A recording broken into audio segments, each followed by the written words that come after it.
Hi friends, ఇటలీలో strawberry forms ఎలా ఉంటాయో చూడండి. చాలామంది విత్తనం నాటి మొక్క పెంచుతారేమో అనుకుంటారు.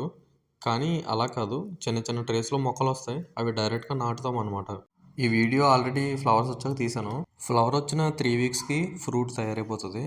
ఇక్కడ మేము ఫ్రూట్ క్వాలిటీ ఎలా ఉంది, కలర్ ఎలా ఉంది, బరువెంతుంది ప్రతీదీ చెక్ చేస్తాం అనమాట. నేనైతే ఒక్కోసారి ఇలా కూడా చెక్ చేస్తా ఉంటాను. బ్రేక్ టైంలో ఖాళీగా ఉన్నప్పుడు కూర్చొని తినడమే పని. కలర్ చూసారా ఎలా ఉందో? తింటే జున్నులా కరిగిపోద్ది. ఇక్కడ మేము పండించే స్ట్రాబెర్రీ పంట చిన్న చిన్న కంపార్ట్మెంట్స్‌లో కాదు, కొన్ని ఎకరాల్లో పండిస్తాం అనమాట. మీరు చూడొచ్చు వీడియోలో. మీరు ఇండియాలో స్ట్రాబెర్రీస్ చూసే ఉంటారు. బాక్సుల్లో చిన్న చిన్నగా ఉంటూ ఉంటాయి.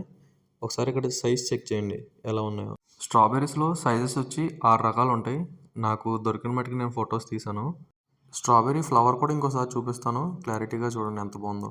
ఇవి బాక్సెస్‌లో 1500 నుంచి 1800 గ్రాములు వచ్చేలాగా ప్యాక్ చేస్తాం అనమాట. ఒకసారి ఊహించుకోండి ఎలా ఉంటదో. పొద్దున్నే 4కి లేచి టకటకా రెడీ అయిపోయి 5కల్లా ఫామ్‌కెళ్ళి తెల్లటి మంచులో ఆ స్ట్రాబెర్రీస్ చూస్తుంటే ఆహా!